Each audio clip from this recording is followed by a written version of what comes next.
The day is ending inside a small Japanese apartment. Dinner has finished. The dishes have been cleared from the table. Outside, the city grows quieter as lights begin to appear in neighboring windows. Something curious happens next. No one pulls out a vacuum. No one spends an hour scrubbing the kitchen. No one seems to begin a major cleaning session at all, and yet, only a few minutes later, the entire home feels different. Not spotless, not perfect, simply finished.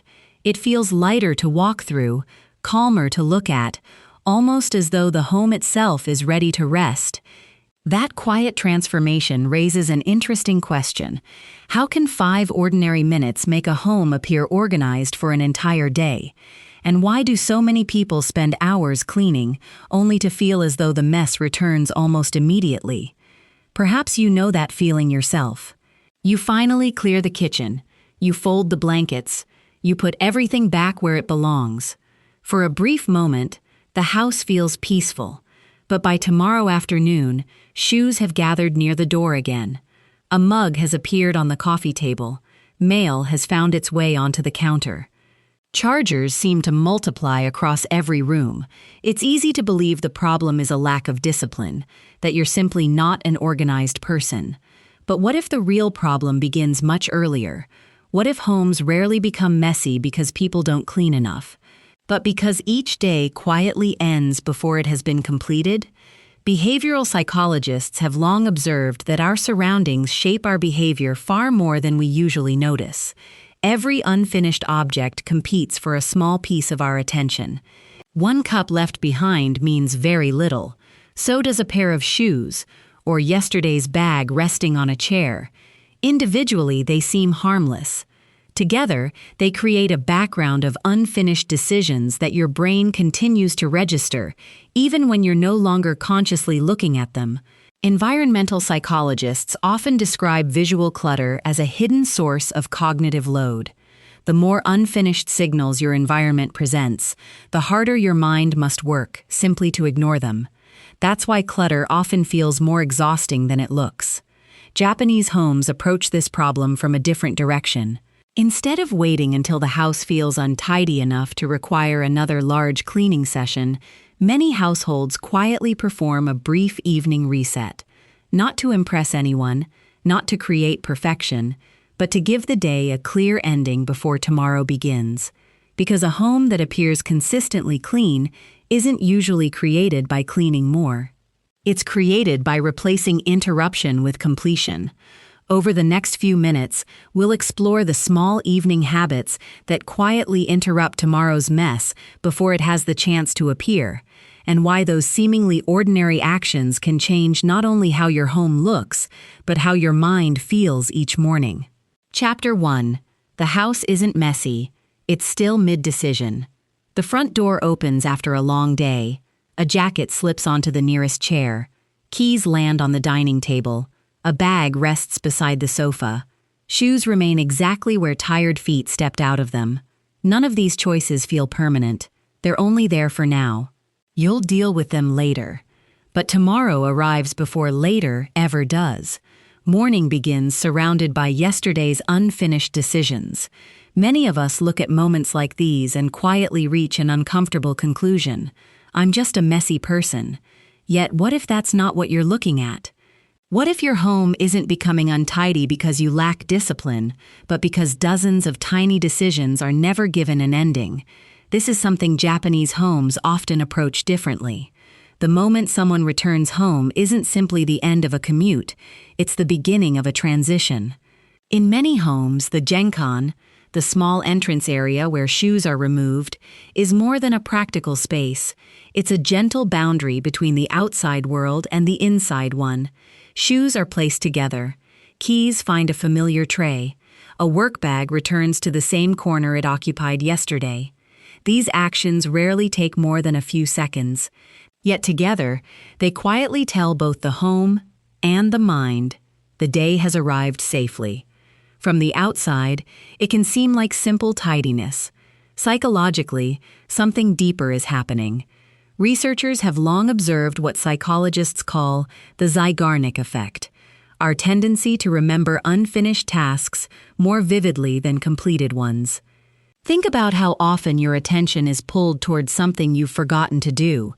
Your mind naturally keeps small, incomplete things active, almost as though it's waiting for permission to let them go. The same principle quietly appears inside our homes. Every jacket draped over a chair, every set of keys without a destination, every bag waiting on the floor. Each one represents a tiny decision that hasn't quite been completed. Individually, they don't seem important, but together, they become dozens of silent reminders asking for just a little more attention. Not enough to stop your day, just enough to make your home feel strangely unfinished. That's why clutter often feels heavier than it looks. You're not only seeing objects, you're seeing postponed decisions. Now imagine a different evening. A father returns home from work in Osaka, carrying a worn leather briefcase. Before greeting his family, he pauses for less than a minute. His shoes line up neatly beside the others in the genkan. The briefcase slides into its usual place. His keys settle into a shallow wooden tray near the entrance. Nothing about the routine feels rushed. Nothing feels obsessive. By the time he walks into the living room, there is nothing from the outside world still asking for his attention. The ritual isn't performed to impress visitors. No one may ever notice it. Its real purpose is far quieter. It allows the day to feel complete before the evening truly begins.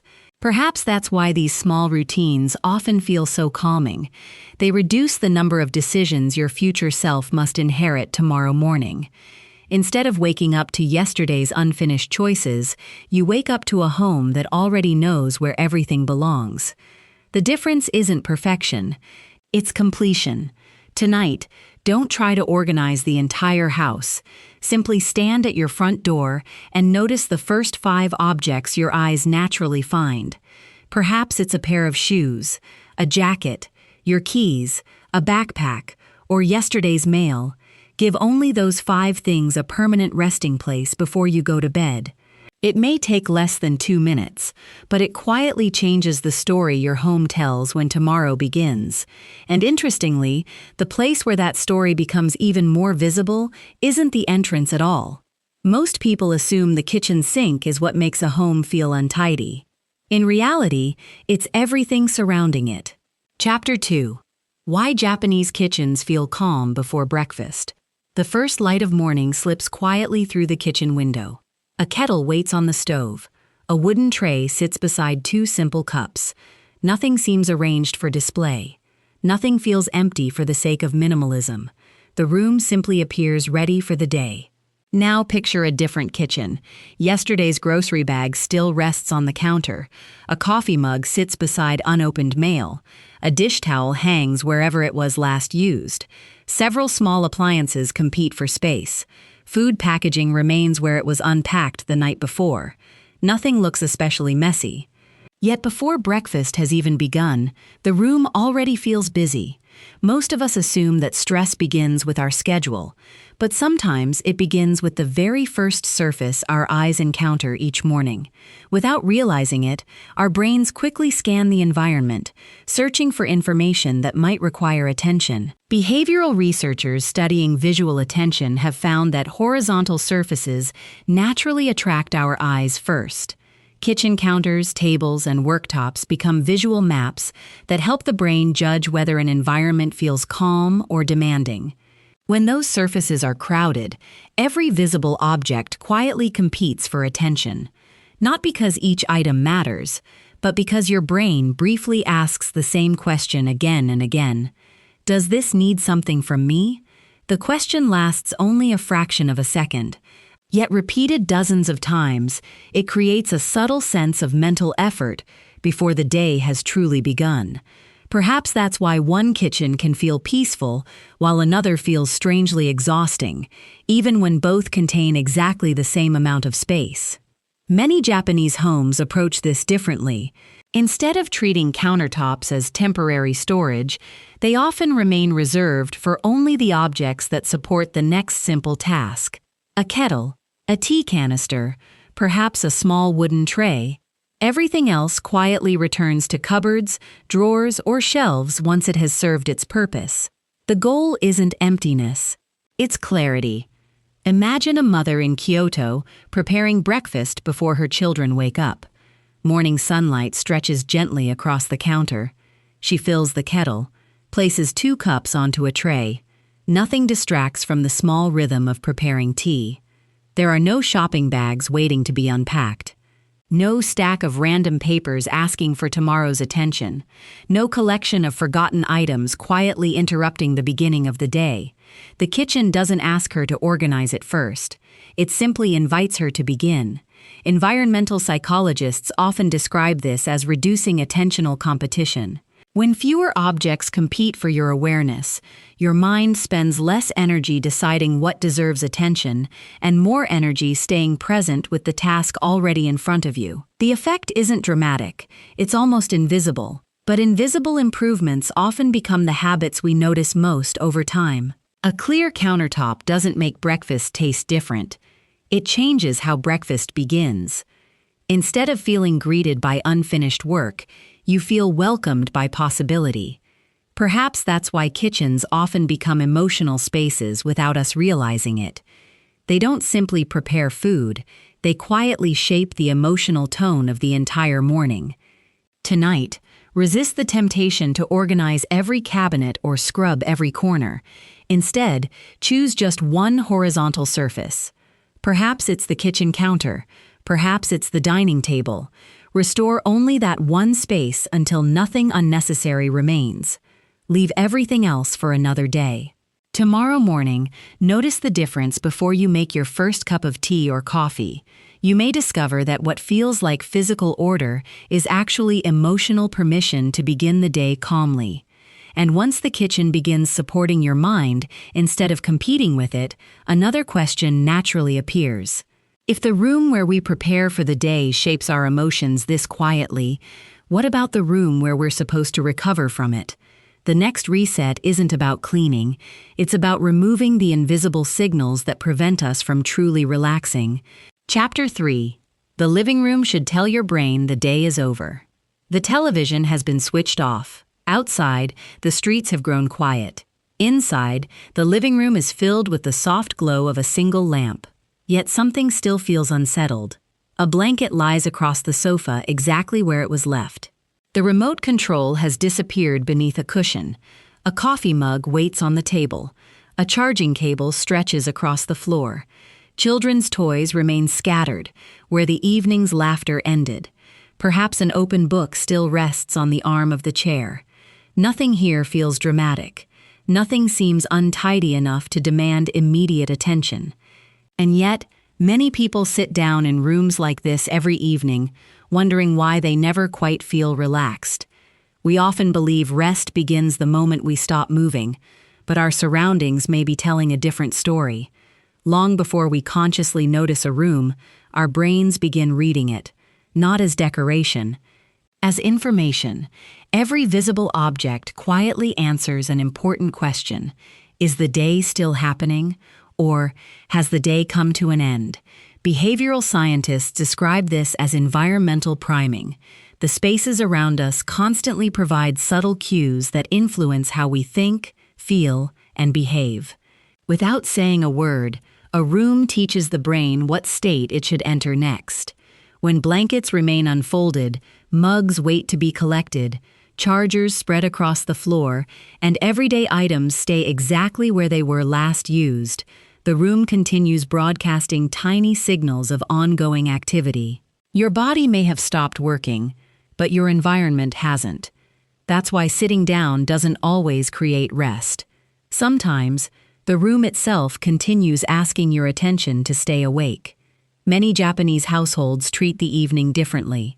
Before anyone heads to bed, everyday objects quietly return to where they belong. The blanket is folded with slow, familiar movements. The remote finds its place. Children's toys disappear into a basket. A book closes for the night. Nothing feels rushed. Nothing feels like a cleaning session. It's simply a quiet ritual that allows the room to change its purpose. Imagine an elderly couple living in a modest apartment in Yokohama. They don't discuss what needs to be done. They've repeated the same routine for years. One gently folds the blanket across the sofa, while the other places 2 teacups back inside the kitchen. A cushion is straightened. The lamp remains glowing softly. Within a minute, the room feels completely different. Not because it has become perfect, because it has become peaceful. Researchers studying context-dependent behavior have found that our actions are strongly influenced by the environments we repeatedly experience. Over time, the brain begins linking certain places with certain emotional states. If your living room consistently appears active, your mind learns to stay alert there. If it consistently appears settled, your mind begins preparing for recovery the moment you enter. The room becomes more than furniture. It becomes a cue. Perhaps that's why some homes seem calming the moment you walk inside. It's rarely because they're larger or more expensive. It's because every visible object quietly agrees on the same message. The day is complete. Calm isn't created by sitting on the sofa. It's created when the sofa, and everything around it, invites you to stop carrying the day any further. Tonight, don't organize the entire living room. Spend just 1 quiet minute restoring the space you'll relax in tomorrow evening. Fold the blanket, return the remote, carry away the mug. Place the book back on the shelf. Allow the room to tell tomorrow's version of you that there's nothing left to finish here. You may discover that you aren't simply preparing a room, you're preparing an emotional state. You're creating a place that teaches your brain how to let go. And that raises one final question. How can a routine lasting only a few quiet minutes continue changing the way an entire home feels tomorrow? The answer has very little to do with cleaning. It has everything to do with identity. Chapter 4. 5 minutes that quietly change tomorrow morning arrives long before most of us feel ready for it. The alarm sounds. You walk toward the front door looking for your shoes. You search for your keys. The bag you meant to pack is still empty. The kitchen counter reminds you about yesterday. A towel waits to be folded. A toothbrush sits beside scattered bottles. None of these moments feels important on its own. Yet together, they quietly create the feeling that the day has already begun one step behind. Many people respond by trying to become more disciplined, wake up earlier, move faster, try harder. But Japanese daily life often suggests a gentler question. What if tomorrow's calm is created the evening before? Rather than relying on motivation during the busiest part of the day, many small evening routines simply remove tomorrow's unnecessary decisions, not through perfection, through preparation. Behavioral scientists have long observed that habits become easier when fewer choices stand in the way. The less your brain must decide in the morning, the more naturally your actions begin to flow. Researchers sometimes describe this as choice architecture, designing your environment so that the easiest decision is already the right one. A prepared space quietly guides prepared behavior. It doesn't force you, it supports you. Over time, each completed evening also strengthens what psychologists call future self-continuity, the feeling that tomorrow's version of you matters just as much as today's. Instead of treating your future self as someone who will eventually solve today's unfinished tasks, you begin acting as though you're already on the same team. The evening reset becomes less about tidying and more about leaving small acts of kindness for someone you'll meet in the morning. Imagine an office worker in Sapporo as the evening comes to an end.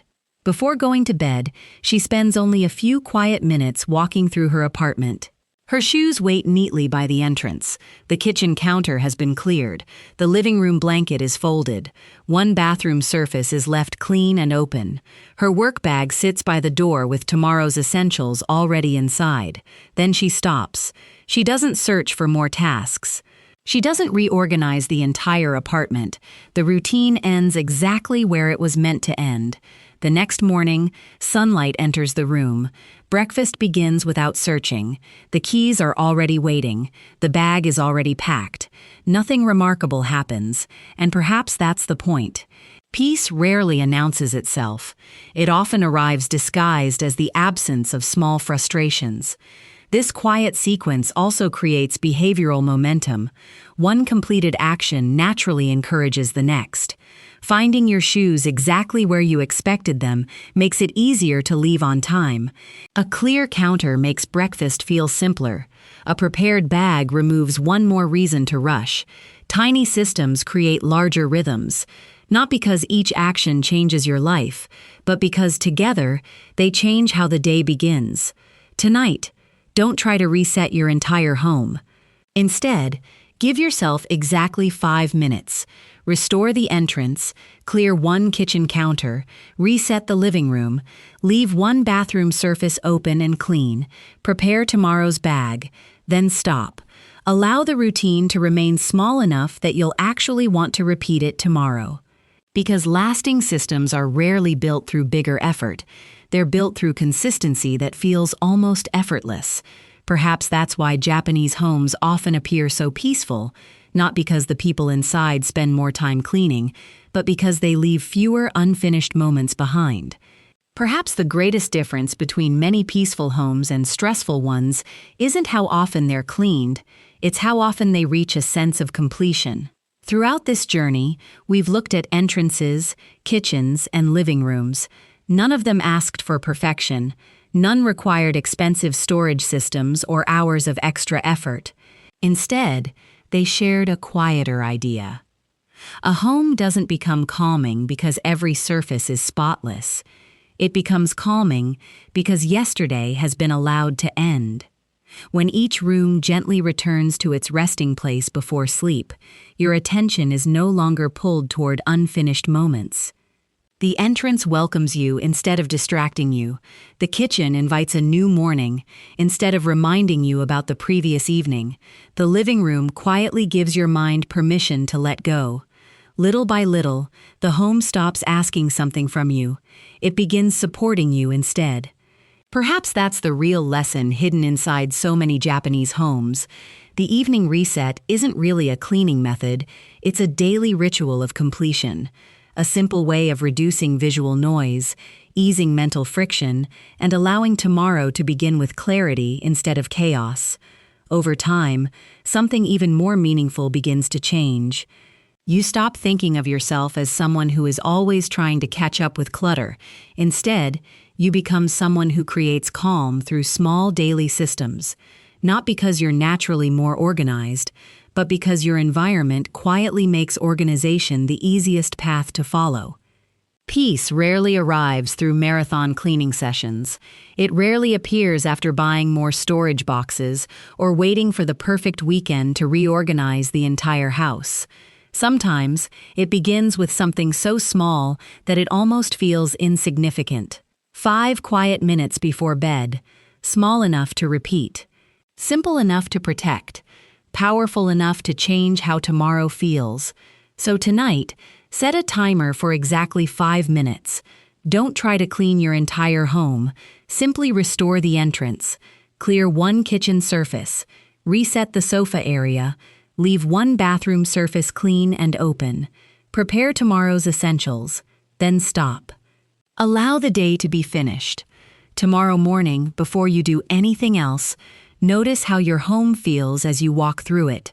Not only how it looks, how it feels, because that feeling is often the first sign that your environment has begun working with you instead of against you.